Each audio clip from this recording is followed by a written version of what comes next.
Mi nombre es Elena. Tengo 66 años. Y lo que estoy a punto de contarte cambió mi vida para siempre. El funeral de mi esposo, Arturo, fue el día más silencioso de toda mi existencia. Ahí, parada junto a su tumba, recibí un mensaje de texto de un número desconocido que me heló la sangre hasta los huesos. Las letras aparecieron en mi pantalla como si fueran una sentencia, como si el mundo entero se hubiera detenido en ese preciso instante para obligarme a leer esas dos palabras que lo cambiaron todo. Estoy vivo. Me quedé paralizada. El aire frío de la mañana golpeó mis mejillas, pero yo no lo sentí. Solo veía esas dos palabras brillando en la pantalla de mi teléfono viejo y rayado, ese teléfono que Arturo me había regalado 3 años antes, porque el mío ya no servía. Ese en ese momento no era yo en el ataúd. Mis manos temblaban tanto que casi se me cae el teléfono al suelo. Respiré profundo. Miré a mi alrededor para asegurarme de que nadie me estaba observando, y con los dedos temblorosos escribí la única respuesta que pude articular. ¿Quién eres? La respuesta llegó en segundos. No puedo decirte. Nos están vigilando. No confíes en nuestros hijos. El teléfono sí se me cayó esa vez. Rebotó sobre la tierra húmeda junto a la tumba de mi esposo y yo me quedé mirándolo como si fuera una serpiente venenosa. Sadie, mi vecina de toda la vida, se agachó rápidamente a recogerlo antes de que yo pudiera detenerla, pero logré arrebatárselo de las manos antes de que pudiera ver la pantalla. ¿Estás bien, Elena?, me preguntó, con esa voz suave que siempre usaba cuando sabía que algo malo estaba pasando. Sí, le mentí. Solo se me resbaló. Pero no estaba bien. Estaba a punto de derrumbarme por dentro. Guardé el teléfono en mi bolsa negra, esa bolsa que había comprado específicamente para el funeral, porque la única que tenía era café y no me parecía apropiada, y levanté la vista hacia mis hijos. Julián y Leonardo estaban parados al otro lado del ataúd, con sus trajes oscuros bien planchados, sus corbatas perfectamente anudadas, sus rostros compuestos en expresiones que se suponía debían parecer devastadas. Pero algo no cuadraba. Algo en sus ojos, en la rigidez de sus hombros, en la manera en que miraban el ataúd sin realmente mirarlo, me decía que aquellas lágrimas que de vez en cuando se limpiaban con pañuelos blancos eran tan falsas como sus abrazos de aquella mañana. Ese momento partió mi alma en dos. Para entender lo que pasó ese día en el cementerio, necesito contarte de dónde venimos. Necesito que conozcas a Arturo como yo lo conocí, como lo amé durante 42 años, como lo lloré cuando lo perdí de una manera que todavía hoy me cuesta describir sin que se me quiebre la voz. Lo conocí cuando yo tenía 24 años, en un pueblo pequeño del estado de Jalisco llamado San Marcos del Río. Era un pueblo de esos que no aparecen en los mapas importantes, con calles de tierra apisonada que se llenaban de polvo en verano y de lodo en temporada de lluvias, con casas de adobe pintadas de colores que el sol iba desgastando poco a poco, con una plaza central donde los domingos la gente salía a caminar y los niños corrían alrededor de la fuente.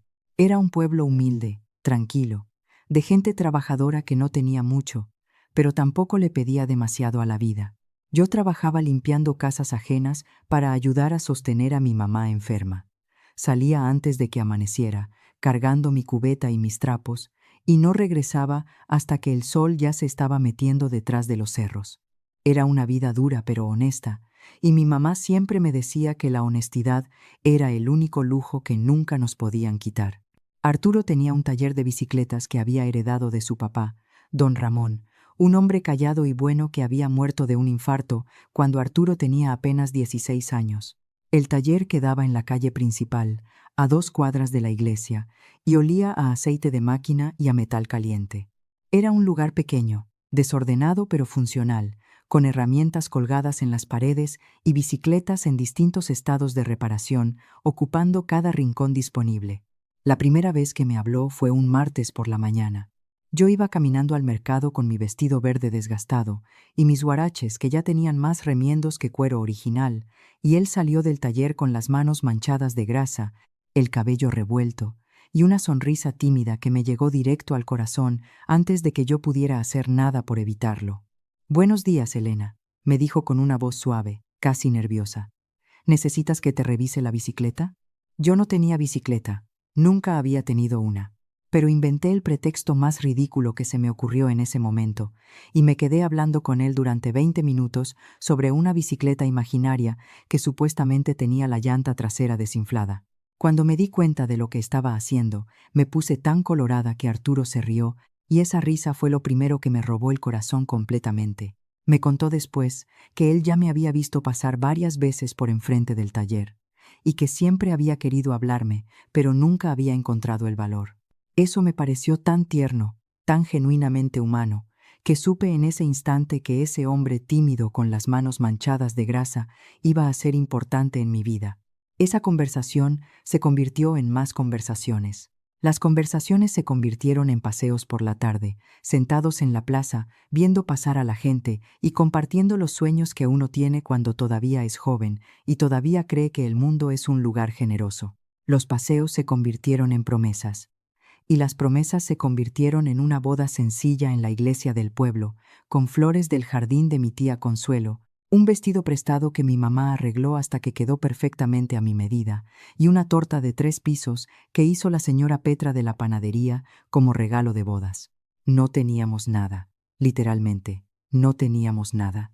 Nos fuimos a vivir a una casita de 2 cuartos con techo de lámina que cuando llovía hacía tanto ruido que teníamos que hablar a gritos para escucharnos. En la época de lluvias, poníamos cubetas por toda la sala para atrapar el agua que se colaba por los hoyos del techo, y nos reíamos de nuestra propia situación porque ¿qué más podíamos hacer? Éramos pobres, pero éramos libres. Y nos teníamos el uno al otro, y en ese tiempo eso era suficiente. Era más que suficiente. Arturo trabajaba desde que amanecía hasta que oscurecía en el taller. Yo cosía ropa para las señoras del pueblo, remendaba pantalones, hacía vestidos de quinceañera con las telas más económicas que encontraba en el mercado, pero con tanto cuidado y tanto amor que las mamás de las quinceañeras siempre quedaban satisfechas y me recomendaban con sus amigas. Entre los dos fuimos construyendo una vida pequeña pero sólida, ladrillo por ladrillo, peso por peso, sueño por sueño. Cuando nació Julián, creí que el corazón se me iba a salir del pecho de la alegría. Era un bebé hermoso, con los ojos grandes de su papá y mi boca, y desde el primer momento que lo tuve en brazos, supe que daría mi vida entera por ese niño sin pensarlo 2 veces. 2 años después llegó Leonardo, igual de perfecto, igual de amado. Los criamos con todo lo que teníamos, que no era mucho en términos materiales, pero era infinito en términos de amor, de tiempo, de presencia. Arturo era un padre extraordinario. Los llevaba a pescar al río los domingos por la mañana, les enseñaba a reparar cosas con sus propias manos, les contaba cuentos antes de dormir con esa voz pausada y calmada que tenía para todo. Yo los alimentaba, los vestía, los consolaba cuando lloraban, los animaba cuando tenían miedo. Éramos una familia unida, o al menos eso creía yo con toda la certeza del mundo. Pero las cosas fueron cambiando conforme los años pasaron. Julián, el mayor, siempre fue ambicioso de una manera que a veces me preocupaba. Desde chico preguntaba por qué no teníamos coche, por qué vivíamos en esa casa tan pequeña, por qué sus papás no tenían trabajos importantes como los papás de otros niños de la escuela. Leonardo lo seguía en todo, como siempre lo había hecho desde pequeño, copiando sus preguntas, adoptando sus actitudes, mirando el mundo con los mismos ojos inconformes de su hermano mayor. Cuando Julián cumplió 18 años, Arturo le ofreció trabajo en el taller. Era una oferta honesta, generosa incluso, porque el taller era todo lo que teníamos, la única herencia real que Arturo podía darle a su hijo. Pero Julián lo rechazó con una frialdad que nos dejó a los dos sin palabras. No quiero ensuciarme las manos como tú, papá. Yo voy a ser alguien importante. Arturo no dijo nada en ese momento. Pero esa misma noche lo vi sentado en el patio, mirando las estrellas con una tristeza que nunca antes le había visto en los ojos. Me acerqué y me senté a su lado sin decir nada. Solo tomé su mano y me quedé ahí con él, y después de un largo silencio me dijo en voz baja que las palabras de su hijo le habían dolido más de lo que esperaba. No es el trabajo lo que rechazó, Elena. Es todo lo que soy. Y tenía razón. Julián no había rechazado un empleo. Había rechazado la vida que sus padres habían construido con tanto esfuerzo, la dignidad de trabajar con las manos, el valor de ser honesto aunque fuera pobre. Lo había rechazado todo de un golpe, con esa indiferencia cruel que solo tiene la juventud cuando todavía no entiende lo que cuesta vivir. Los años siguieron pasando, y para sorpresa de todos en el pueblo, Julián logró abrirse camino en el mundo de los negocios. Se fue a Guadalajara, consiguió trabajo en una empresa inmobiliaria, aprendió rápido y subió más rápido todavía. Leonardo lo siguió poco después, como siempre. Los dos empezaron a ganar dinero, mucho más dinero del que Arturo y yo habíamos visto jamás en nuestra vida. Al principio me llenó de orgullo. Mis hijos habían escapado de la pobreza, habían construido algo mejor para ellos mismos. Eso era lo que yo siempre había querido para ellos, ¿no? 50 y 100 SB. Una vida más fácil, más cómoda, con menos preocupaciones de fin de mes. Pero ese orgullo fue convirtiéndose lentamente en tristeza, porque junto con el dinero llegó la distancia. Las visitas se fueron espaciando. Las llamadas se fueron haciendo más cortas. Cuando venían a vernos, llegaban en coches enormes que no cabían bien en la calle de tierra de nuestra casa, vestidos con ropa que costaba más que lo que nosotros ganábamos en un mes, hablando de inversiones y propiedades y negocios que sonaban a otro idioma completamente diferente al que habíamos hablado siempre en nuestra familia, y la manera en que nos miraban. Eso era lo que más me dolía. Esa mezcla de lástima y vergüenza que intentaban disimular, pero que yo, que los había criado, que conocía cada gesto de sus caras desde que eran bebés, detectaba perfectamente. Mamá, decía Julián durante alguna de sus visitas esporádicas, deberían mudarse a un lugar mejor. Esta casa ya se está cayendo a pedazos. Tenía razón en cuanto al estado de la casa, que con los años había ido acumulando reparaciones pendientes. Pero esa casa tenía 42 años de recuerdos nuestros. Tenía las marcas en el marco de la puerta de la cocina, donde Arturo había ido midiendo la estatura de los niños cada año. Tenía el jardín donde yo había sembrado las primeras rosas que alguien me regaló. Tenía la mecedora del patio donde mi mamá se había sentado los últimos años de su vida. No era elegante, ni moderna, ni cómoda, pero era nuestra. Arturo, con esa sabiduría tranquila que siempre lo caracterizó, me decía en las noches cuando nos quedábamos solos que el dinero había cambiado a nuestros hijos de maneras que iban más allá de lo material. No es que tengan dinero, Elena. Es que el dinero los convenció de que nosotros valemos menos. Yo me resistía a creerlo. Seguía buscando excusas para sus ausencias, justificaciones para sus llamadas breves y sus promesas rotas. Están ocupados construyendo sus vidas, me decía a mí misma. Ya van a volver a ser los hijos amorosos que criamos. Pero en el fondo, en ese lugar del corazón donde uno sabe la verdad, aunque no quiera verla, sabía que Arturo tenía razón. Los habíamos perdido mucho antes de que yo perdiera a mi esposo. Solo que todavía no sabía hasta qué punto éramos unos extraños para ellos.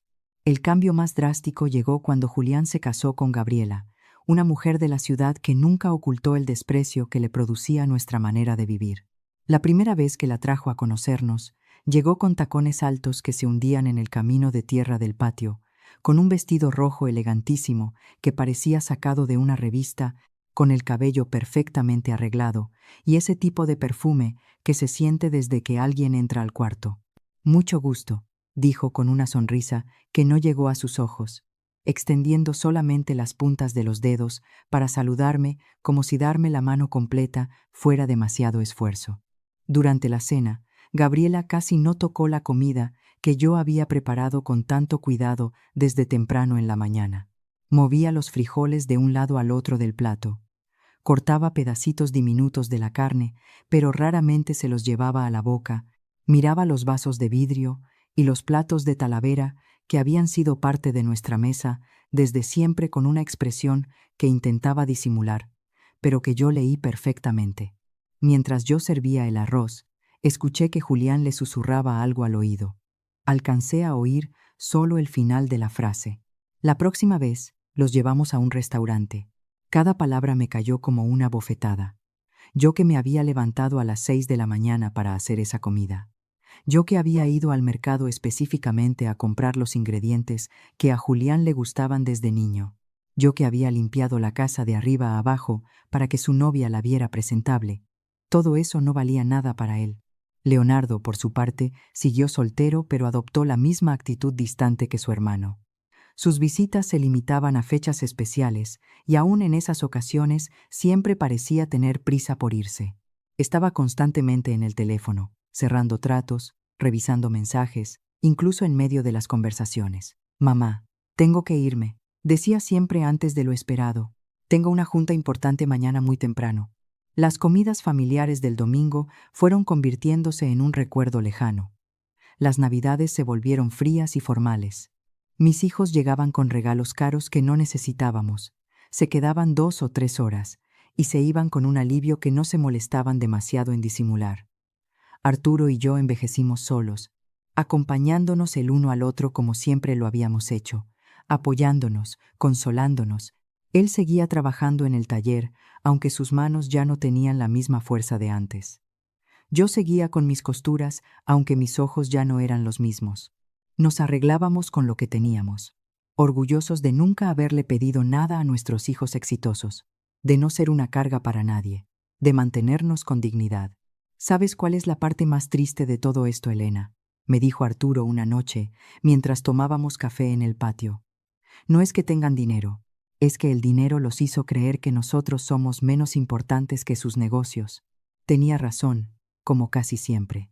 Nuestros hijos no solo habían cambiado económicamente, habían cambiado en el corazón. Ya no éramos sus padres amados. Éramos un recordatorio incómodo de un pasado que preferían olvidar, una página de su historia que habrían borrado de buena gana si hubieran podido. Las cosas empeoraron todavía más cuando Julián compró una casa en una colonia exclusiva de Guadalajara. Una casa de 2 millones de pesos con jardín, con alberca, con cuarto de servicio. Leonardo hizo lo mismo poco después, comprando un departamento de lujo en la ciudad. De repente mis hijos eran dueños de fortunas que Arturo y yo no podíamos ni imaginar. Fue durante una de las últimas visitas de Gabriela cuando la idea del asilo apareció por primera vez. Estábamos sentados en la sala y ella miró alrededor con esa expresión suya de siempre, como si estar en nuestra casa le causara algún tipo de incomodidad física, y dijo con una dulzura completamente falsa que había lugares muy bonitos para personas de nuestra edad, asilos modernos con jardines y enfermeras y actividades recreativas, que estaríamos más cómodos, que estaríamos más atendidos. La palabra asilo me cayó como un golpe en el estómago. ¿Un asilo? Después de 42 años construyendo nuestra vida, después de criar a esos hijos con todo lo que teníamos, ¿querían mandarnos a un asilo? No necesitamos ningún asilo, respondió Arturo con la dignidad que siempre lo caracterizó. Estamos bien aquí en nuestra casa. Pero yo vi la expresión en los rostros de Julián y Leonardo. Ellos apoyaban la idea de Gabriela. Para ellos éramos un problema que había que resolver de la manera más conveniente posible. Fue entonces cuando empezaron las sugerencias más directas. Julián llegó un día con papeles en la mano, documentos que había preparado sin consultarnos. Se sentó en nuestra mesa con esa sonrisa falsa que había ido perfeccionando con los años y nos dijo que había estado pensando en nuestro futuro, que esta casa valía poco dinero, que si la vendíamos, él podría completar algo para que nos mudáramos a un lugar más cómodo. Un lugar más cómodo. Para nosotros no había ningún lugar más cómodo que la casa donde habíamos sido felices durante décadas. Además, continuó Julián, creo que papá ya debería retirarse del taller. Ya tiene 70 años. Es hora de descansar. Arturo lo miró con una tristeza infinita. Hijo, el trabajo no es una carga para mí. Es lo que me mantiene vivo, lo que le da sentido a mis días. Pero podrías lastimarte, insistió Leonardo, apoyando a su hermano como siempre.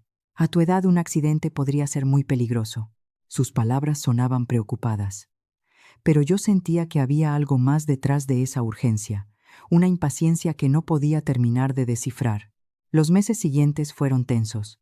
Mis hijos aumentaron la presión para que vendiéramos la casa. Trajeron agentes de bienes raíces sin avisarnos, hicieron avalúos sin nuestro permiso. Empezaron a hablar de lo que sería mejor para todos. Mira, nos dijo Julián durante una cena particularmente incómoda. Gabriela y yo hemos decidido tener hijos pronto.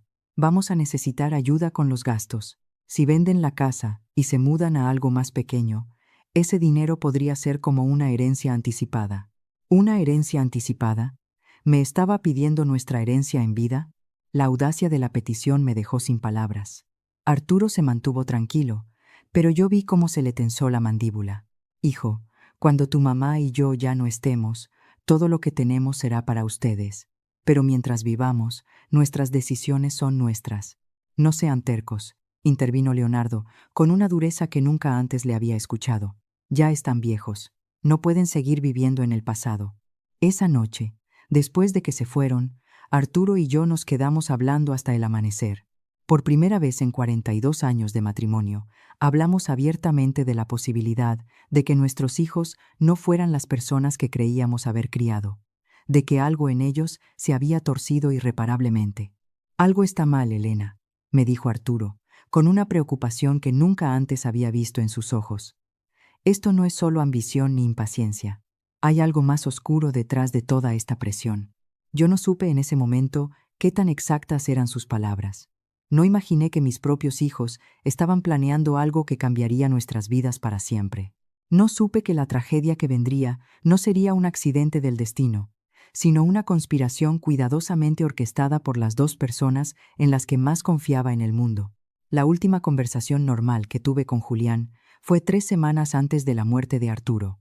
Vino solo, sin Gabriela, con una expresión más seria que de costumbre. Se sentó en la mesa de la cocina donde había desayunado tantas veces de niño y me dijo algo que en ese momento me tranquilizó, pero que ahora, recordándolo junto a la tumba de Arturo, me produce un escalofrío que no puedo describir. Mamá, quiero que sepas que pase lo que pase, Leonardo y yo siempre vamos a cuidarte. Pase lo que pase. ¿Por qué dijo eso? ¿Qué sabía él que yo no sabía? El accidente que lo cambió todo ocurrió un martes por la mañana. Arturo había salido temprano al taller, como hacía cada día desde hacía más de 40 años. Yo estaba en la cocina preparando su almuerzo favorito, caldo de res con verduras y tortillas recién hechas, cuando sonó el teléfono con una urgencia que me congeló la sangre antes de contestar. ¿Es usted la señora Elena?, preguntó una voz desconocida. Sí, respondí. Le llamo del Hospital General. Su esposo ha tenido un accidente grave. Necesita venir de inmediato. Las palabras se nublaron en mi mente como tinta en agua. El mundo se detuvo. Las piernas se me doblaron y tuve que agarrarme del marco de la puerta para no caerme. ¿Qué pasó? ¿Está bien? ¿Está vivo? Está en terapia intensiva, señora. Por favor, venga lo antes posible. El camino al hospital fue una pesadilla borrosa. Sadie tuvo que llevarme porque yo temblaba tanto que no podía ni sostener las llaves del coche de Arturo. Todo el camino mi mente se negaba a procesar lo que estaba pasando. Arturo era cuidadoso, meticuloso con su trabajo. ¿Cómo pudo pasarle algo así? Cuando llegamos al hospital, Julián y Leonardo ya estaban ahí. Eso me pareció raro porque nadie los había llamado todavía, al menos no yo. Pero en mi desesperación no le di mucho peso al detalle. «Mamá», me dijo Julián abrazándome con una fuerza que en ese momento me pareció genuina. «Papá está muy mal. Los doctores dicen que una máquina explotó en el taller. Tiene quemaduras graves y un traumatismo en la cabeza». Los ojos de Leonardo estaban rojos, pero algo en su expresión se veía raro. Parecía más nervioso que triste, como alguien que espera noticias importantes en lugar de alguien que llora por su padre. «¿Podemos verlo?», pregunté desesperada. «Solo familia inmediata, de 1 en 1, y máximo 5 minutos», explicó la enfermera. Cuando entré a esa sala de terapia intensiva, el corazón se me cayó al suelo. Arturo estaba conectado a docenas de máquinas, con vendajes cubriéndole gran parte del rostro y los brazos. Apenas lo reconocí. Su respiración era trabajosa, artificial, sostenida por aparatos que pitaban constantemente. Me acerqué a su cama y tomé su mano, la única parte de su cuerpo que parecía intacta. «Arturo, mi amor, aquí estoy. Todo va a salir bien. Tú siempre te recuperas. Eres el hombre más fuerte que conozco». Por un momento sentí que me apretaba la mano suavemente. Sus párpados se movieron. Estaba peleando. Mi guerrero estaba peleando por volver a mí. Los 3 días siguientes fueron los más largos de mi vida. Prácticamente viví en el hospital, durmiendo en las sillas incómodas de la sala de espera, bebiendo café aguado de la máquina del pasillo, rezando en silencio cada vez que alguna alarma sonaba en el cuarto de Arturo. Julián y Leonardo se turnaban para acompañarme, pero siempre parecían más interesados en hablar con los médicos que en estar cerca de su padre. Escuché conversaciones fragmentadas que en ese momento no entendí completamente. Leonardo preguntando sobre el seguro médico, sobre los costos del tratamiento. Julián hablando por teléfono sobre pólizas de vida y beneficiarios. Mamá, me dijo Julián el segundo día, hemos revisado los papeles de papá. Tiene un seguro de vida de 500,000 pesos. También hay una póliza por accidente laboral que podría cubrir otros 750,000. ¿Por qué me estaba hablando de dinero cuando Arturo todavía estaba luchando por su vida? No me importa el dinero, le respondí con aspereza. Solo quiero que tu padre se mejore. Claro, mamá, dijo. Pero vi algo en sus ojos que no me gustó. Una frialdad, un cálculo funcionando mientras su padre se estaba muriendo. Al tercer día, los médicos nos dieron la noticia más devastadora de mi vida. El doctor Herrera, un hombre mayor con expresión compasiva, nos reunió en una sala pequeña. Su estado es crítico, nos explicó con voz suave. Las infecciones han complicado el cuadro clínico y el traumatismo craneal es más severo de lo que pensamos inicialmente. Debemos ser realistas sobre sus posibilidades. Lo mantendríamos con vida indefinidamente, continuó, pero su calidad de vida, la probabilidad de que recupere la conciencia, es muy baja. El mundo se desmoronó a mi alrededor. 42 años de matrimonio, toda una vida construida juntos, y me estaban diciendo que se estaba apagando como una vela al viento. Quiero que intenten todo, dije entre sollozos. No importa el costo, no importa el tiempo, pero Julián intercambió una mirada con Leonardo que me perturbó profundamente. Mamá, dijo Julián con voz que intentaba sonar compasiva, tenemos que ser prácticos. Papá no querría vivir así. Siempre decía que nunca quería ser una carga para nadie. ¿Una carga? Exploté con una furia que no sabía que tenía dentro. Es tu padre, no es una carga. Es el hombre que te cargó a ti cuando eras bebé, que trabajó toda su vida para darte lo mejor que pudo. Lo sabemos, mamá, intervino Leonardo. Pero también tenemos que pensar en ti. Los gastos médicos van a ser enormes. Otra vez el dinero. Siempre el dinero. Esa noche, sola en el cuarto de hospital, tomé la mano de Arturo y le hablé como si pudiera escucharme. Mi amor, no sé qué hacer. Los doctores dicen que no hay esperanza, pero yo no puedo dejarte ir. No me imagino mi vida sin ti. Llevas 42 años siendo mi casa. ¿Cómo se vive sin su casa? Fue entonces cuando algo sucedió que todavía me pone la piel de gallina cuando lo recuerdo. Sus dedos se movieron, apretando los míos con una fuerza casi imperceptible. Sus labios se movieron como si intentara decirme algo, pero no salió ningún sonido.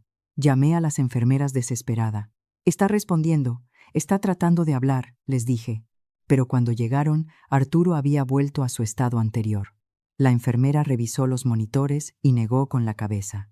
A veces ocurren espasmos musculares involuntarios, señora. No significa que esté consciente, pero yo sabía lo que había sentido. Arturo había intentado comunicarse conmigo. Había luchado por decirme algo importante y no había podido. 2 días después, en la madrugada del viernes, las alarmas de las máquinas estallaron. Las luces se encendieron frenéticamente. Las enfermeras corrieron hacia el cuarto de Arturo. Yo estaba dormitando en el pasillo cuando el escándalo me despertó de golpe. No, no, no, grité corriendo hacia la puerta. Los médicos trabajaron durante 40 minutos intentando reanimarlo. Fue inútil. A las 4:37 de la madrugada, Arturo fue declarado muerto oficialmente. El dolor que sentí en ese momento fue físico. Fue como si me arrancaran el corazón del pecho con las manos. Me derrumbé junto a su cama, abrazando su cuerpo todavía tibio, negándome a aceptar que se había ido para siempre. Le susurré todas las cosas que se le susurran a las personas que uno amó toda la vida cuando ya no pueden escucharte. Todas las gracias que nunca se dicen suficiente, todos los te quieros que uno cree que van a tener tiempo de repetirse. Julián y Leonardo llegaron al hospital 1 hora después de la muerte de su padre. Llegaron preparados. Traían papeles, documentos, números de funerarias. Ya hablamos con la funeraria San Marcos, me dijo Julián, mientras yo todavía lloraba sin poder parar. Pueden venir a recoger el cuerpo esta mañana.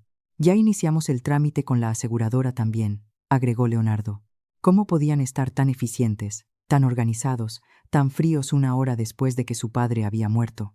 El funeral quedó programado para el lunes siguiente. Julián se encargó de todos los arreglos sin consultarme de verdad. Eligió el cajón más sencillo, la ceremonia más breve, como si quisiera que todo terminara lo más rápido posible. Es lo que papá hubiera querido, me dijo cuando lo confronté. Algo simple, sin aspavientos. Pero Arturo merecía más que esa prisa indecente por enterrarlo y olvidarlo. El día del funeral amaneció nublado y frío, como si el cielo mismo estuviera de luto por Arturo. Me puse mi único vestido negro, el mismo que había usado en el funeral de mi mamá años atrás. Las manos me temblaban tanto que Sadie tuvo que ayudarme con los botones de la espalda. Sé fuerte, Elena, me susurró mientras me peinaba con cuidado. Arturo querría verte fuerte, pero yo no me sentía fuerte. Me sentía vacía, como una cáscara sin alma. Cuando llegamos al cementerio, me sorprendió lo poca gente que había. Esperaba ver más amigos de Arturo del taller, más vecinos, más conocidos del pueblo, pero solo estábamos Julián, Leonardo, Gabriela, Sadie, yo y el padre Jiménez. Para un hombre que había vivido 70 años en el mismo pueblo, que había ayudado a tanta gente, el funeral parecía extrañamente vacío. ¿Dónde están los del taller?, le pregunté a Julián. No quisimos molestar a nadie, respondió rápidamente. Papá era una persona privada. Hubiera preferido algo íntimo, pero eso no era verdad. Arturo quería a su comunidad. Le importaban sus vecinos. Hubiera querido que vinieran a despedirlo. Durante la ceremonia, observé a mis hijos con una extraña desconexión emocional. Julián portaba una expresión solemne y adecuada, pero sus ojos seguían fugándose hacia su reloj de pulsera. Leonardo parecía inquieto, como si tuviera cosas más importantes que hacer. Gabriela revisaba discretamente su teléfono detrás del velo negro. Así se despedían de su padre. Con impaciencia y distracciones, el padre Jiménez habló de la vida eterna, del descanso merecido, de la reunión con Dios. Sus palabras me llegaban como desde muy lejos, amortiguadas por el dolor. Yo no quería que Arturo descansara en paz. Quería que volviera a casa, que siguiéramos envejeciendo juntos, que tomáramos café en el patio como todas las tardes. Cuando llegó el momento de echar tierra sobre el cajón, mis piernas se negaron a sostenerme. Sadie tuvo que agarrarme, mientras yo lloraba sin poder controlarme. El sonido de la tierra cayendo sobre la madera era definitivo, irreversible, desesperanzador. Fue en ese momento exacto, parada junto a la tumba de mi esposo, cuando mi teléfono vibró. Estoy vivo. Ese no soy yo en el cajón. Y así volvemos al principio de esta historia, al momento en que todo cambió, al instante en que el suelo desapareció bajo mis pies, y el mundo tal como yo lo conocía se fracturó en 1000 pedazos.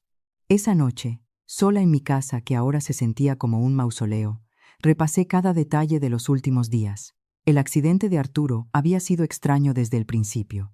Según Julián, una máquina había explotado en el taller, pero Arturo conocía cada tornillo, cada cable de ese lugar. Era meticuloso con el mantenimiento, obsesivo con la seguridad. Siempre me decía que un taller descuidado era un taller peligroso, y el suyo nunca estaba descuidado. Además, ¿cómo habían llegado mis hijos al hospital tan rápido si nadie los había avisado? El hospital me llamó a mí primero. Yo era el contacto de emergencia. ¿Cómo supieron ellos del accidente antes que yo? Y luego estaba el asunto del dinero. Desde el primer día, Julián y Leonardo habían hablado de pólizas de seguros y beneficiarios como si hubieran estado esperando este momento, preparándose para él. Decidí revisar los papeles de Arturo. En su escritorio viejo de madera guardaba todos los documentos importantes en una caja de metal. Pólizas de seguro, la escritura de la casa, los papeles del taller. Todo estaba ahí. Encontré la póliza de seguro de vida de 500,000 pesos que Julián había mencionado. Pero había algo que yo no recordaba. La póliza había sido actualizada apenas 6 meses antes, incrementando la cobertura de 250,000 a 500,000 pesos. ¿Por qué había aumentado Arturo su seguro de vida? Nunca me había mencionado ese cambio. Y más importante, ¿quién le había sugerido que lo hiciera? Seguí buscando y encontré algo todavía más perturbador. Una póliza de accidentes laborales que yo no conocía, contratada apenas 2 meses antes de su muerte. 750,000 pesos en caso de muerte por accidente en el trabajo. 1,250,000 pesos en total. Una fortuna para una familia como la nuestra, pero también una fortuna suficientemente tentadora para alguien sin escrúpulos. Mi teléfono vibró de nuevo. Otro mensaje del número desconocido. Revisa la cuenta del banco. Fíjate quién ha estado moviendo el dinero. Esta vez no dudé. Esta persona, quienquiera que fuera, sabía demasiado para ser un bromista. Sabía sobre los seguros. Sabía sobre mis hijos. Sabía detalles que solo alguien muy cercano a nosotros podía saber. Al día siguiente fui al banco donde Arturo y yo teníamos nuestra cuenta desde hacía 30 años.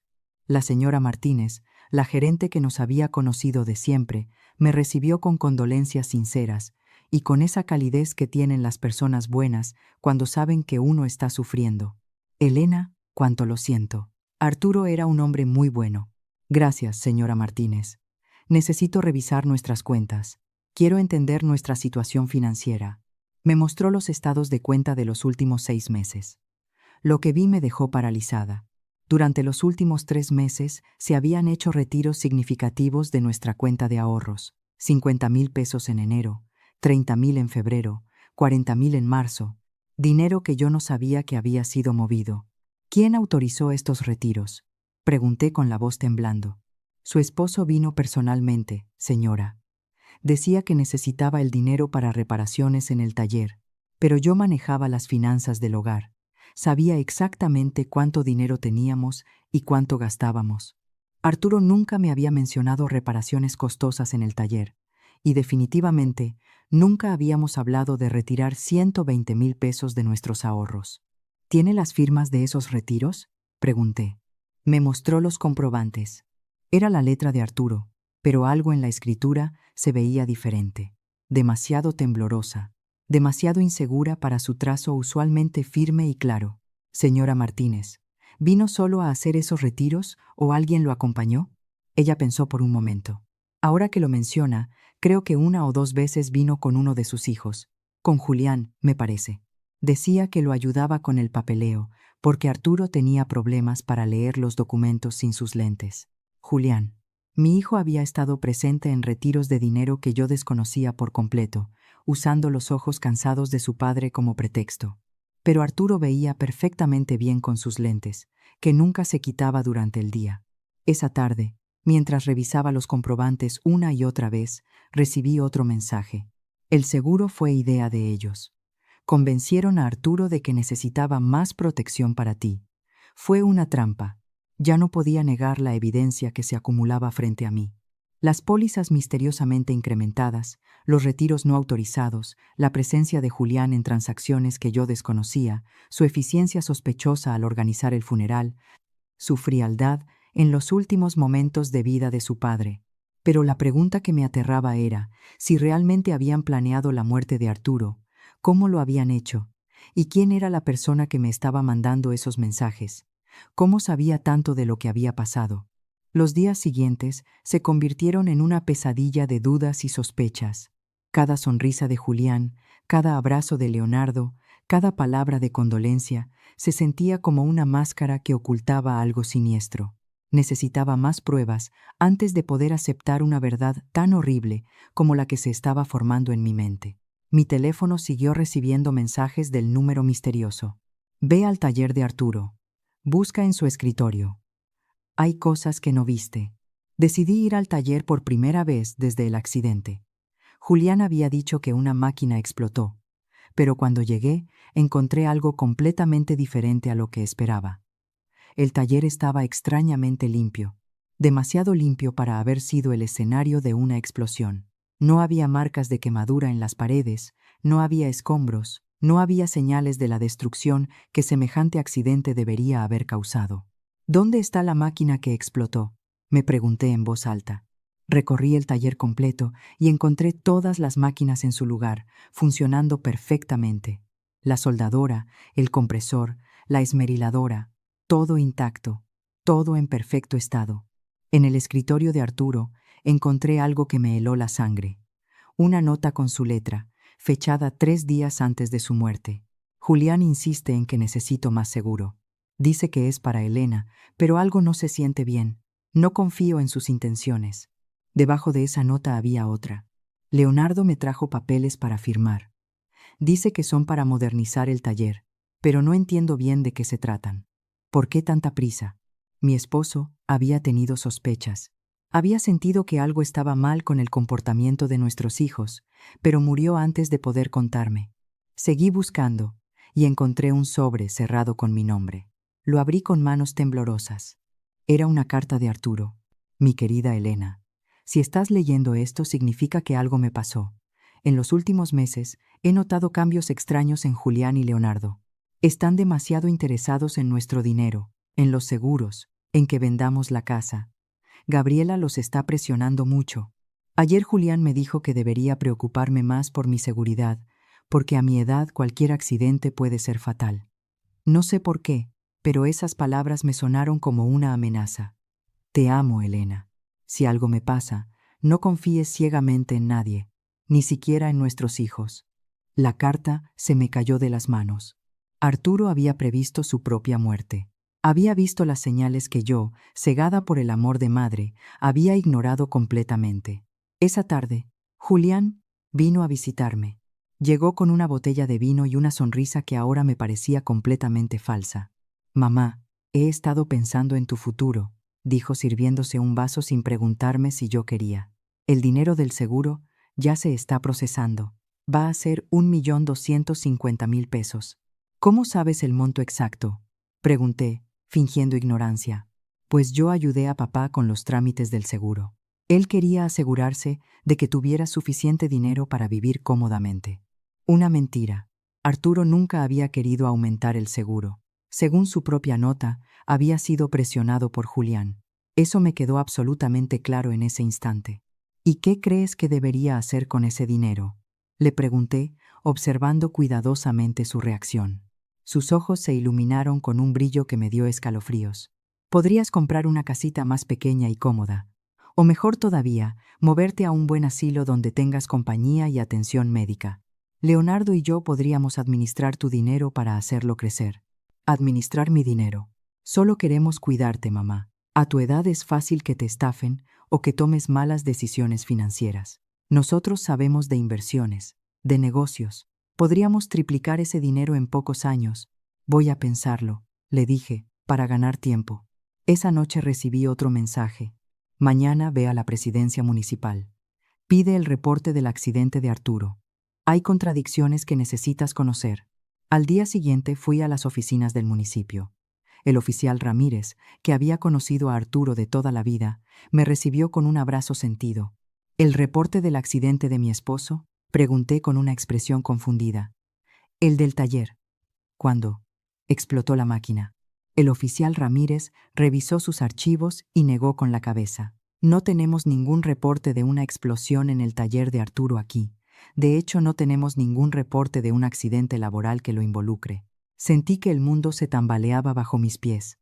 Pero si mi hijo dijo que fue un accidente en el taller, por eso estaba en el hospital. Señora Elena, su esposo llegó al hospital ese martes por la mañana, pero no por un accidente laboral. Según el informe médico que tenemos, llegó inconsciente con síntomas de envenenamiento. Envenenamiento. Los médicos encontraron trazas de metanol en su sangre, una cantidad suficiente para causar ceguera, daño cerebral y eventualmente la muerte. El hospital debió haberle informado sobre este envenenamiento. No había sido una explosión, no había sido un accidente laboral. Alguien había envenenado deliberadamente a mi esposo. ¿Por qué nadie me dijo esto?, pregunté con la voz quebrándose. Los familiares directos que firmaron los papeles del hospital solicitaron que la información se mantuviera confidencial para evitar especulaciones innecesarias. Dijeron que usted estaba demasiado frágil emocionalmente para manejar los detalles técnicos. Familiares directos, Julián y Leonardo, habían ocultado la verdadera causa de la condición de Arturo.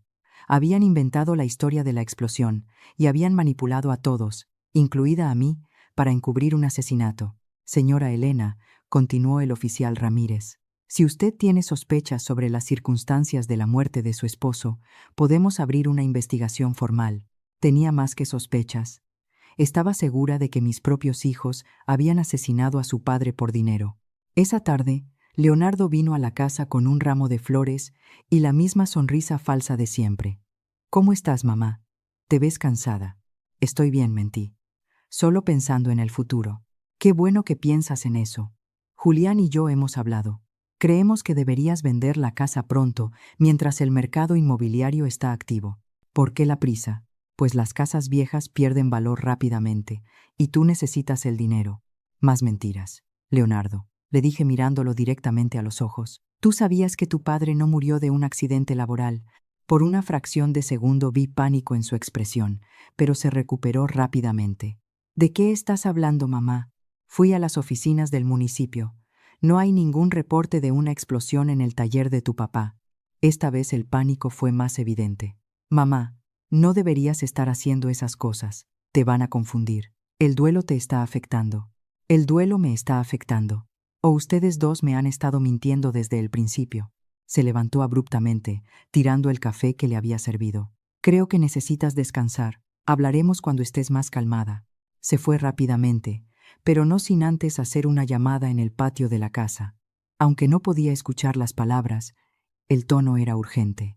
Preocupado, esa noche recibí el mensaje más revelador de todos. Elena, mi nombre es Víctor Reyes. Soy investigador privado. Arturo me contrató 3 semanas antes de morir, porque sospechaba de Julián y Leonardo. Lo envenenaron con metanol mezclado en su café del desayuno. Tengo pruebas grabadas de sus conversaciones planeando todo. Mañana a las 3 de la tarde ve a la cafetería La Esperanza. Siéntate en la mesa del fondo. Ahí estaré. Por fin sabría quién había estado enviándome esos mensajes.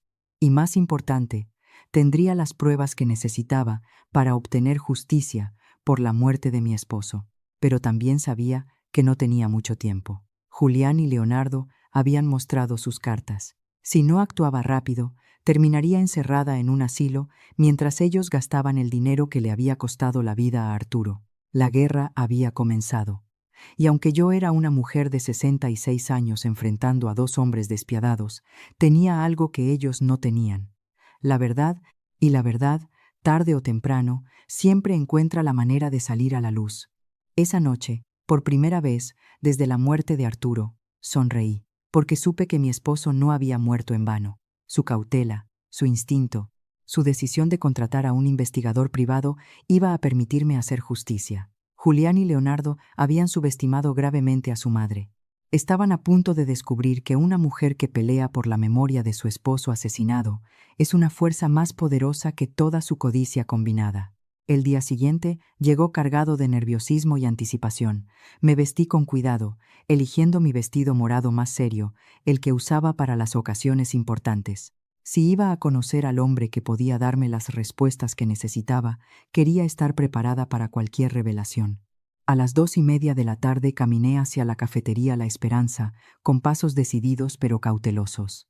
Cada sombra me parecía sospechosa. Cada persona en la calle podía ser un espía enviado por mis hijos. La paranoia de la que me acusaban estaba empezando a sentirse completamente justificada. La cafetería estaba moderadamente llena. Me dirigí directamente a la mesa del fondo como me habían indicado. Pedí una manzanilla y esperé, con las manos temblando ligeramente sobre la madera desgastada de la mesa. A las 3 en punto, un hombre de unos 50 años se acercó a mi mesa. Era alto, con canas en las sienes, ojos inteligentes y una expresión seria pero amable. Llevaba un folder café bajo el brazo. «¿Señora Elena?», preguntó en voz baja. Asentí sin confiar todavía en mi propia voz. «Soy Víctor Reyes.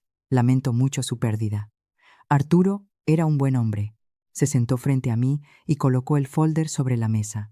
«Antes de mostrarle lo que tengo, necesito que sepa que lo que está a punto de escuchar y ver va a ser muy doloroso.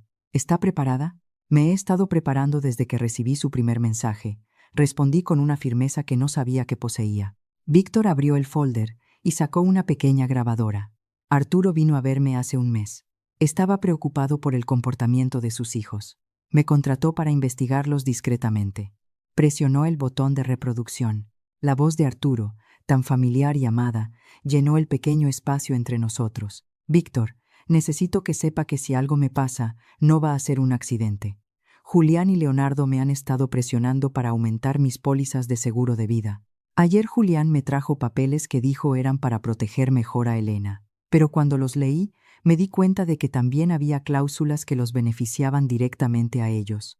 El corazón se me aceleró. Escuchar la voz de Arturo era como tenerlo de vuelta por unos minutos, pero sus palabras confirmaban mis peores sospechas. La grabación continuó. Leonardo ha estado haciendo preguntas extrañas sobre mi rutina diaria. ¿Qué desayuno? ¿A qué hora salgo de la casa? Si Elena me acompaña al taller. Dice que es por preocupación, pero algo en la manera en que pregunta me inquieta. Víctor pausó la grabación. Esta conversación fue 3 semanas antes de su muerte, pero tengo algo más reciente. Reprodujo otra grabación, esta vez con la voz de Julián de fondo, hablando por teléfono. No, no podemos esperar más. El viejo está empezando a sospechar. Ayer me preguntó por qué estaba tan interesado en su seguro. Sí, ya tengo el metanol. Funciona perfecto porque los síntomas parecen un infarto o un derrame. No, mamá no va a ser problema. Cuando papá muera, va a estar tan destrozada que podremos hacer lo que queramos con ella. Las lágrimas empezaron a rodar por mis mejillas. Era la voz de mi hijo, mi propio hijo, planeando fríamente el asesinato de su padre. Hay más, dijo Víctor suavemente. Esta grabación es del día anterior a la muerte de Arturo. Una nueva grabación comenzó. Esta vez era Leonardo hablando con alguien. Todo está listo. Mañana Julián va a poner el metanol en el café del desayuno de papá. Le dijimos que era un suplemento vitamínico especial que recomendó un médico. El tonto se lo va a tomar sin sospechar nada. Los síntomas van a empezar con mareos y confusión, luego pérdida de la visión, convulsiones, coma. Los médicos van a creer que es un derrame o un infarto. Para cuando se den cuenta de que es envenenamiento, ya va a ser demasiado tarde. Mi mundo se desplomó por completo. No solo habían planeado el asesinato de Arturo, lo habían ejecutado con una frialdad que me aterraba. ¿Cómo era posible que mis hijos, los bebés que yo había amamantado, los niños a los que había consolado durante sus pesadillas, fueran capaces de algo tan monstruoso? ¿Cómo obtuvo estas grabaciones?, pregunté entre sollozos. Arturo me pidió que pusiera dispositivos de escucha en la casa, explicó Víctor. Estaba asustado, pero no sabía exactamente de qué. Los instalamos en el teléfono de la casa y en algunos otros lugares estratégicos. Sacó del folder una serie de fotografías. También tengo esto. Julián comprando metanol en una ferretería a 50 kilómetros del pueblo. Pagó en efectivo y usó un nombre falso, pero lo tengo en video. Las fotos mostraban claramente a Julián saliendo de una ferretería con un frasco pequeño en las manos. La fecha en las fotos era 5 días antes de la muerte de Arturo. Y esto, continuó Víctor mostrándome más documentos, son los movimientos financieros de Julián y Leonardo en los últimos 6 meses. Han estado gastando mucho más dinero del que sus ingresos justifican. Julián le debe 700,000 pesos a un prestamista que opera en Guadalajara. Leonardo tiene deudas de juego por 450,000. Todo empezó a tener sentido. No era solo codicia lo que había motivado el asesinato de Arturo, era desesperación financiera. Mis hijos estaban arruinados y veían a su padre como una fuente fácil de dinero rápido. ¿Por qué no fue a las autoridades inmediatamente después de la muerte de Arturo?, le pregunté. Porque Julián y Leonardo son muy inteligentes. Sobornaron al médico que atendió a Arturo en el hospital para que cambiara el diagnóstico oficial. En lugar de envenenamiento, el certificado de defunción dice insuficiencia cardíaca por complicaciones de un accidente laboral. Sin esa evidencia médica, mis grabaciones solas podrían no ser suficientes para una condena. Pero ahora tenemos todo junto, dije sintiendo una mezcla de dolor y determinación. Exactamente, y hay algo más que debe saber. Sus hijos estaban planeando matarla a usted también. La sangre se me heló en las venas. ¿Qué? Víctor reprodujo una última grabación. Esta vez eran las voces de Julián y Leonardo juntos. Una vez que tengamos el dinero del seguro de papá, necesitamos deshacernos de mamá también, decía Julián. No podemos arriesgarnos a que sospeche o que alguien más le meta ideas en la cabeza. ¿Cómo?, preguntó Leonardo. Igual que con papá. Pero esta vez podemos hacerlo parecer un suicidio por depresión, una viuda que no puede vivir sin su esposo. Nadie va a cuestionar eso. Y el dinero, somos los únicos herederos. Todo sería nuestro. La casa, los ahorros, el dinero de los seguros. Casi 2 millones de pesos en total. La grabación se detuvo. Yo temblaba incontrolablemente. Mis hijos no solo habían asesinado a su padre, sino que estaban planeando asesinarme a mí también. Todo por dinero. Señora Elena, me dijo Víctor con gentileza, sé que esto es devastador, pero tenemos suficiente evidencia para que paguen por lo que hicieron. ¿Qué hacemos ahora?, pregunté limpiándome las lágrimas. Primero, ir a las autoridades con toda esta evidencia. El oficial Ramírez es un hombre honesto. No está involucrado en ninguna corrupción. Segundo, necesitamos actuar rápido. Sus hijos están planeando iniciar los trámites para declararla incapacitada mentalmente mañana. ¿Mañana? Sí. Intercepté una conversación telefónica esta mañana. Se van a reunir con un juez a las 10 de la mañana para iniciar el proceso de interdicción. Me levanté de la mesa con una determinación que no había sentido en semanas. Entonces, tenemos que actuar esta noche. Exactamente, confirmó Víctor. Pero antes de eso, hay una cosa más que quiero mostrarle. Sacó una última fotografía del folder. En ella se veía a Arturo saliendo de una clínica médica que yo no reconocí. 3 días antes de morir, su esposo fue a hacerse un chequeo médico completo en una clínica en Guadalajara. Los resultados muestran que estaba perfectamente sano, sin ningún problema cardíaco, presión arterial normal, todo perfecto. Esa era la última pieza de evidencia que necesitábamos. Arturo había sido un hombre sano, asesinado por sus propios hijos. Víctor, le dije tomando su mano, gracias por cumplirle la promesa a mi esposo. Ahora vamos a hacer justicia. Esa misma noche, Víctor y yo fuimos directamente a las oficinas del municipio. El oficial Ramírez estaba de turno nocturno esa semana, lo cual era perfecto para nuestros propósitos. Cuando llegamos eran las 8 de la noche, y el lugar estaba relativamente tranquilo. Oficial Ramírez, dije con voz firme, necesito presentar una denuncia formal por el asesinato de mi esposo, Arturo. El oficial me miró con sorpresa. ¿Asesinato? Señora Elena, el certificado de defunción dice que murió por complicaciones cardíacas después de un accidente laboral. El certificado de defunción es falso, respondí colocando el folder de Víctor sobre su escritorio. Mi esposo fue envenenado deliberadamente con metanol por nuestros propios hijos. Durante las 2 horas siguientes, Víctor y yo presentamos toda la evidencia. Las grabaciones de audio, las fotografías de Julián comprando metanol, los documentos bancarios que mostraban los retiros no autorizados, los resultados médicos de Arturo que probaban su perfecta salud y, finalmente, las conversaciones grabadas donde mis hijos confesaban tanto el asesinato de su padre como sus planes para matarme a mí. El oficial Ramírez escuchó cada grabación con una expresión cada vez más grave. Cuando terminamos, se recostó en su silla y negó con la cabeza lentamente. Esto es monstruoso, murmuró. ¿Está segura de que quiere proceder con esto, señora Elena? Una vez que arrestemos a sus hijos, no hay marcha atrás. Oficial, respondí con toda la dignidad que pude reunir. Esos hombres asesinaron a mi esposo a sangre fría por dinero. Estaban planeando asesinarme a mí también. Ya no son mis hijos. Son criminales que tienen que pagar por sus crímenes. Necesitaremos que el médico forense exhume el cuerpo de Arturo para confirmar la presencia de metanol, explicó el oficial. ¿Está preparada para eso? Haga lo que sea necesario, respondí sin dudar. El oficial Ramírez llamó de inmediato al Ministerio Público. A pesar de la hora, la gravedad del caso llevó al fiscal a presentarse personalmente. Después de revisar toda la evidencia, autorizó de inmediato las órdenes de aprehensión para Julián y Leonardo. Procederemos al amanecer, explicó el fiscal. Necesitamos asegurar toda la evidencia antes de que puedan destruir algo. Víctor me acompañó a casa esa noche. ¿Está segura de que estará bien sola?, me preguntó con preocupación. Estaré bien, respondí. Después de todo lo que he descubierto, ya no tengo miedo. Tengo la justicia de mi lado. No pude dormir esa noche.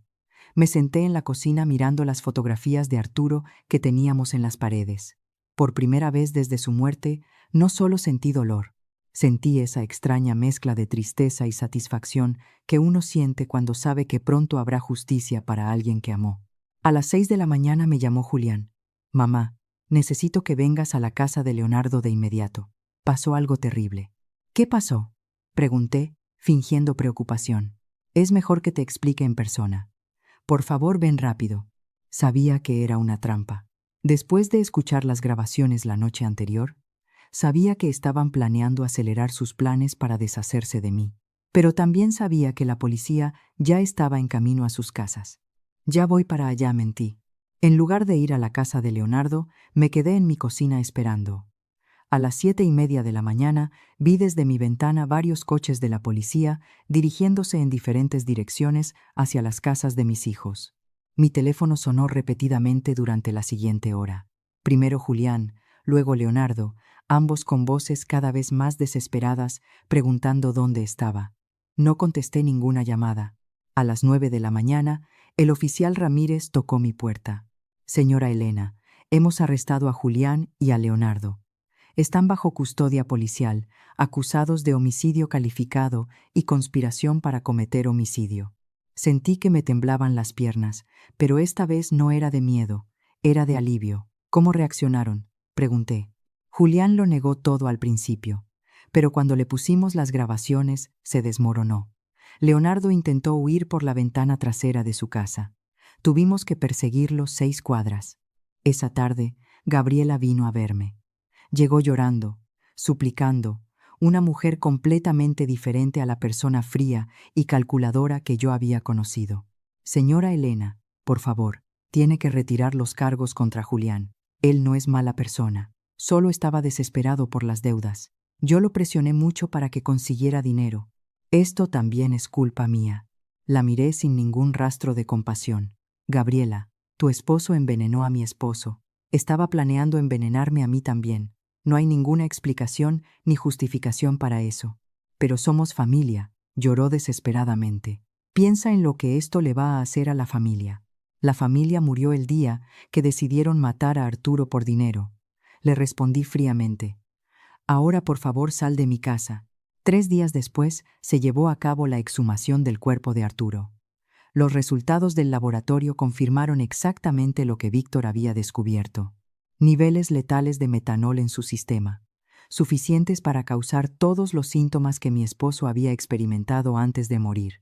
El médico que había falsificado el certificado de defunción también fue arrestado, acusado de obstrucción a la justicia y falsificación de documentos oficiales. Había recibido 50,000 pesos en efectivo de Julián por alterar el diagnóstico. El caso se convirtió en el escándalo más grande que San Marcos del Río había vivido en décadas. Nadie podía creer que 2 hijos hubieran asesinado a su propio padre por dinero. Los periódicos regionales lo llamaron el crimen más cruel de la temporada. En las semanas siguientes, más detalles salieron a la luz durante las investigaciones. Julián efectivamente le debía 700,000 pesos a un prestamista que había empezado a amenazarlo con violencia. Leonardo había perdido 450,000 pesos en casinos clandestinos y también enfrentaba amenazas. Habían visto el dinero del seguro de vida de Arturo como su única salvación, pero su codicia los había llevado a incrementar las pólizas tan dramáticamente que habían despertado las sospechas del propio Arturo. El juicio quedó programado para comenzar 2 meses después. Tanto Julián como Leonardo enfrentaban cargos de homicidio calificado, que en nuestro estado podía significar cadena perpetua. El día del juicio llegó después de 2 meses de intensa preparación legal. La sala estaba llena. Periodistas de varios periódicos regionales habían venido a cubrir lo que ya se conocía como el caso de los hijos asesinos. Todo el pueblo estaba ahí, vecinos, excompañeros de trabajo de Arturo, incluso personas que yo apenas conocía, pero que querían presenciar este momento histórico de justicia. Me puse mi mejor vestido negro, el mismo que había usado en nuestra boda tantos años atrás, pero que ahora representaba el luto y la dignidad. Víctor me acompañó, sentado a mi lado durante todo el proceso. Su presencia me dio la fuerza para enfrentar lo que sería el día más difícil de mi vida desde la muerte de Arturo. Julián y Leonardo entraron al salón esposados, vestidos con uniformes de recluso. Verlos así me partió el corazón una vez más, pero ya no sentí lástima por ellos. Solo sentí una tristeza profunda por la muerte moral que habían elegido mucho antes de asesinar físicamente a su padre. El fiscal presentó el caso con una precisión devastadora. Una por una, las grabaciones fueron reproducidas para la sala. El silencio era absoluto cada vez que se escuchaban las voces de Julián y Leonardo planeando fríamente el asesinato de Arturo. Cuando el fiscal reprodujo la grabación donde planificaban matarme a mí también, varias personas en el público soltaron exclamaciones de horror. Una señora mayor se levantó y salió del salón llorando. No podía culparla. Era difícil procesar tanta crueldad. Señoras y señores del jurado, dijo el fiscal durante su declaración de apertura, este no es un caso ordinario de codicia familiar. Es un caso de premeditación fría y calculada, donde dos hombres decidieron asesinar al padre, que los crió con amor y sacrificio, simplemente porque necesitaban dinero para pagar sus deudas de juego y sus préstamos irresponsables. Los abogados de Julián y Leonardo intentaron presentar una defensa basada en circunstancias desesperadas e influencias externas, pero la evidencia era abrumadora. Las grabaciones no mentían. Los documentos bancarios no mentían. La evidencia forense del metanol en el cuerpo de Arturo no mentía. Cuando llegó mi turno de testificar, caminé al estrado con piernas temblorosas pero mente clara. Había esperado este momento durante meses. Señora Elena, me preguntó el fiscal, ¿cómo describiría su relación con sus hijos antes del asesinato de su esposo? Pensé que tenía una buena relación con ellos, respondí mirando directamente a Julián y Leonardo. Los crié con amor. Me sacrifiqué por su bienestar. Su padre trabajó de sol a sol para darles lo mejor que pudo. Nunca imaginé que ese amor y ese sacrificio se convertirían en el motivo de nuestro asesinato. En algún momento sospechó que podrían hacerle daño a su esposo. No, esa es la parte más dolorosa de todo esto. Los creía completamente. Cuando me dijeron que Arturo tuvo un accidente en el taller, les creí. Cuando organizaron el funeral tan rápido, pensé que estaban siendo eficientes en su dolor. Nunca imaginé que estaban encubriendo un asesinato. Julián agachó la cabeza durante mi testimonio. Leonardo me miraba con desafío, pero vi lágrimas en sus ojos. Demasiado tarde para las lágrimas, demasiado tarde para el arrepentimiento. El momento más dramático del juicio llegó cuando el fiscal decidió reproducir la grabación completa de la conversación donde planificaban mi propio asesinato. La voz de Julián llenó la sala. Una vez que tengamos el dinero del seguro de papá, necesitamos deshacernos de mamá también. Un murmullo de horror recorrió el público. Varias personas se volvieron a mirarme con expresiones de incredulidad y compasión. ¿Cómo se sintió cuando escuchó esta grabación por primera vez?, me preguntó el fiscal. Me di cuenta de que había perdido a mis dos hijos, mucho antes de perder a mi esposo. Respondí con la voz quebrada pero firme. Los bebés que amamanté, los niños a los que consolé durante sus pesadillas, habían muerto y habían sido reemplazados por dos extraños capaces de cualquier crueldad por dinero. La defensa intentó contrainterrogarme, sugiriendo que quizás yo había malinterpretado las intenciones de mis hijos, que quizás el duelo me había hecho exagerar la evidencia. Pero las grabaciones hablaban por sí solas. Víctor también testificó, explicando en detalle cómo Arturo lo había contratado porque le tenía miedo a sus propios hijos. Describió cada paso de la investigación, cada pieza de evidencia recolectada, cada momento grabado que revelaba la verdad. El médico forense presentó los resultados de la exhumación, confirmando la presencia letal de metanol en el cuerpo de Arturo. Explicó cómo actúa este veneno lentamente, causando exactamente los síntomas que mi esposo había experimentado antes de morir. Después de 3 días de testimonio devastador, llegaron los alegatos finales. El fiscal fue implacable. Julián y Leonardo no son víctimas de las circunstancias. Son depredadores que vieron a sus propios padres como obstáculos financieros que había que eliminar. Planearon, ejecutaron y encubrieron el asesinato de Arturo, y estaban planeando hacer lo mismo con Elena. No merecen compasión, merecen justicia. El jurado deliberó durante 6 horas. Cuando regresaron, el silencio en la sala era absoluto. Podía escuchar los latidos de mi propio corazón mientras el presidente del jurado leía el veredicto. En el caso del Estado contra Julián y Leonardo Torres Mendoza, por el cargo de homicidio calificado de Arturo Torres, encontramos a los acusados culpables. La sala estalló en murmullos y exclamaciones. Julián se derrumbó en su silla, finalmente comprendiendo la magnitud de lo que había hecho. Leonardo permaneció rígido, mirando al frente sin expresión. Por el cargo de conspiración para cometer homicidio contra Elena Torres, encontramos a los acusados culpables, El juez procedió de inmediato a la sentencia.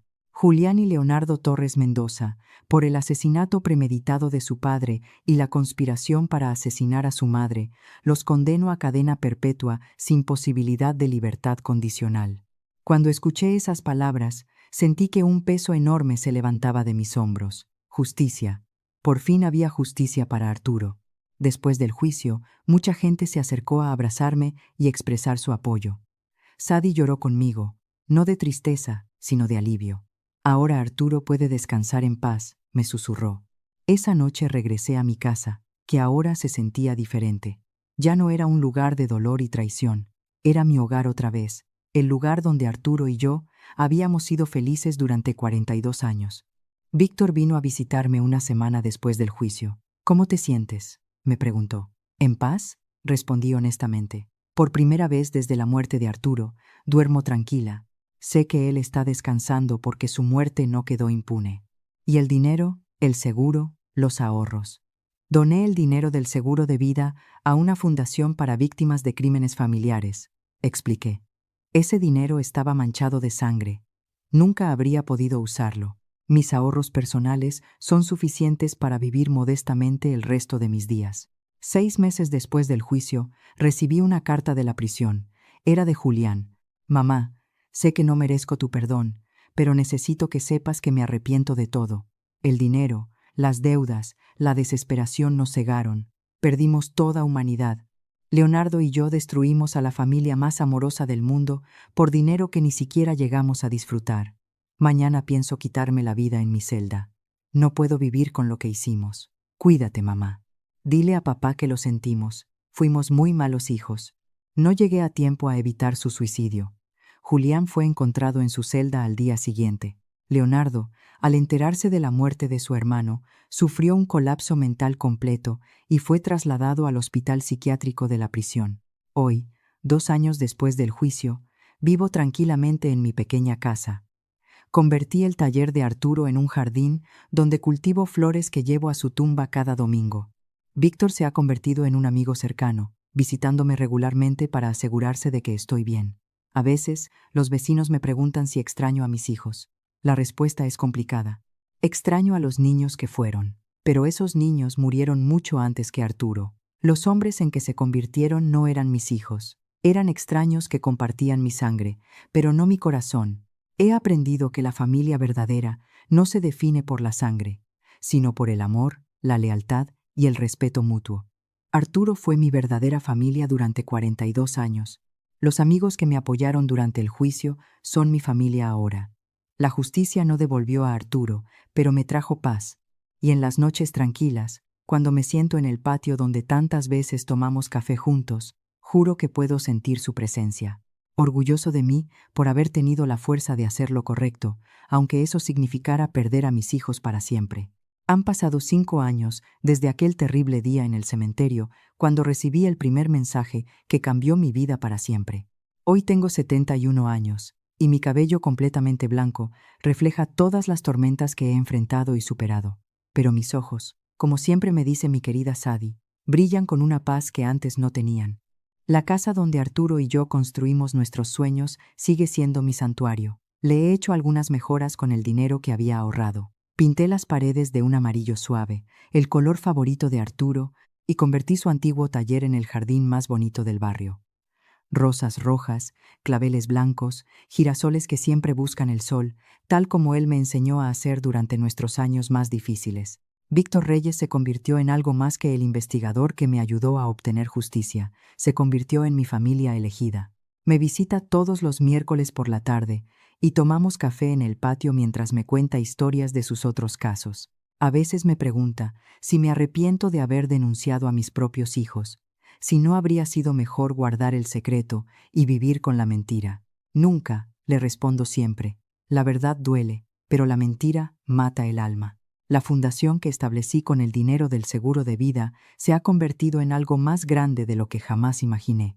La Fundación Arturo Torres para Víctimas de Crímenes Familiares ahora ayuda a docenas de familias cada año que han pasado por tragedias similares a la mía. Tenemos psicólogos, abogados, investigadores privados, todos trabajando para que ninguna otra familia tenga que sufrir en silencio lo que yo sufrí.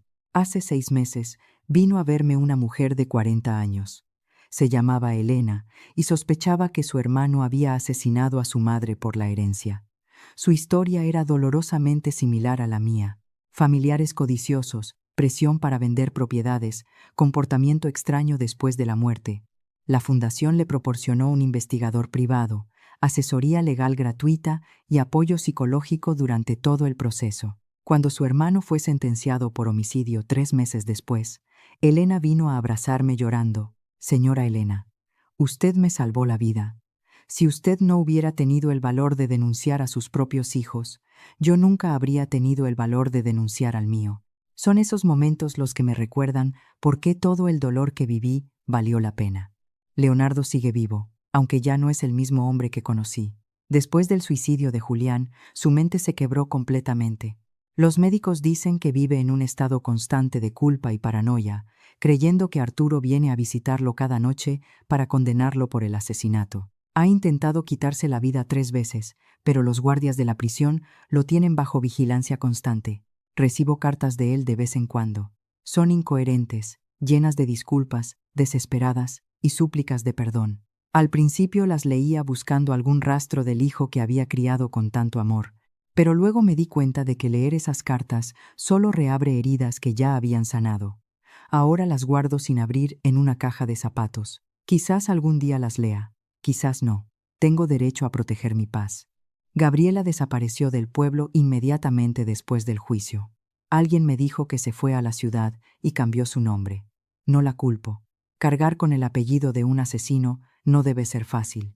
A veces me pregunto si ella sabía lo que Julián estaba planeando, si fue una cómplice silenciosa en el asesinato de Arturo. Pero esas preguntas pertenecen al pasado y yo he aprendido a vivir en el presente. El pueblo de San Marcos del Río nunca olvidará el caso. Se ha convertido en una leyenda local, una historia que los padres les cuentan a sus hijos como advertencia sobre la codicia y la traición. Algunos me ven como una heroína, otros como una mujer cruel que mandó a sus propios hijos a prisión.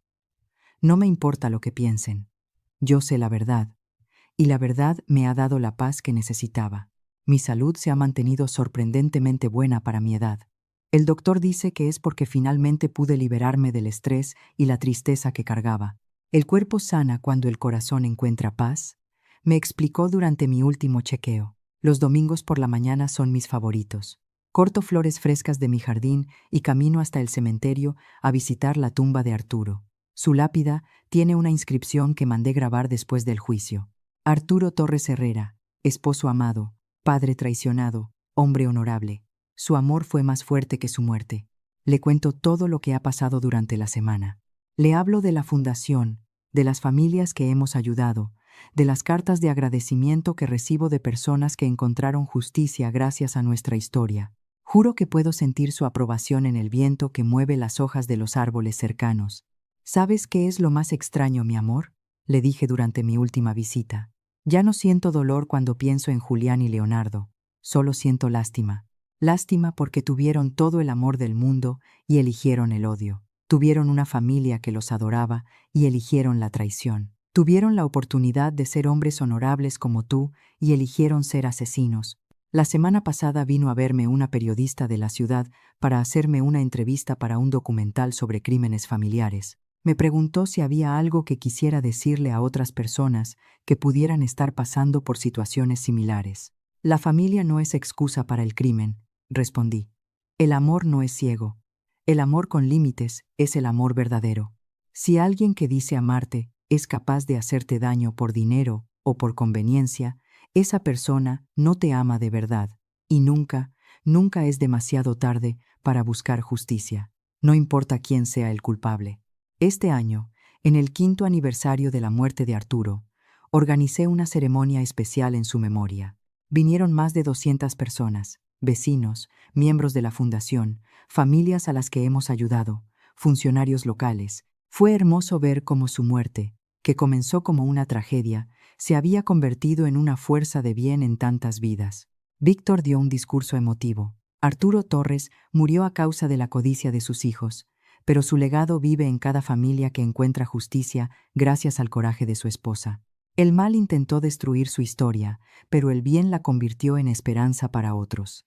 En las noches, antes de dormir, a veces saco las fotos antiguas de cuando Julián y Leonardo eran niños. Los veo jugando en el patio, abrazando a su papá, riendo conmigo en navidades pasadas. Me permito llorar por esos niños inocentes que existieron antes de que la codicia los corrompiera completamente, pero ya no lloro por los hombres en que se convirtieron. Esos hombres eligieron su destino. Mi historia terminó siendo más grande que mi tragedia personal. Se convirtió en un símbolo de que la justicia es posible, incluso cuando viene de las fuentes más inesperadas. Una viuda de 66 años demostró que la verdad es más poderosa que las mentiras, que el amor verdadero es más fuerte que la traición y que nunca es demasiado tarde para hacer lo correcto. Mañana es miércoles y Víctor vendrá a tomar café como siempre. Le haré su pastel favorito, el de cajeta que aprendí a preparar hace años, y le contaré sobre las cartas de agradecimiento que llegaron esta semana. Después trabajaremos juntos en el jardín, sembrando flores nuevas para la primavera. La vida sigue, más sencilla pero más auténtica que antes. He aprendido que la familia verdadera no se define por la sangre compartida, sino por los valores compartidos, el respeto mutuo, el amor que nunca se convierte en daño. Arturo, donde quiera que estés, espero que sepas que cumplí la promesa que te hice junto a tu tumba ese día terrible. Encontré la verdad, busqué justicia, y convertí nuestro dolor en esperanza para otros. Tu muerte no fue en vano, mi amor. Nunca lo será.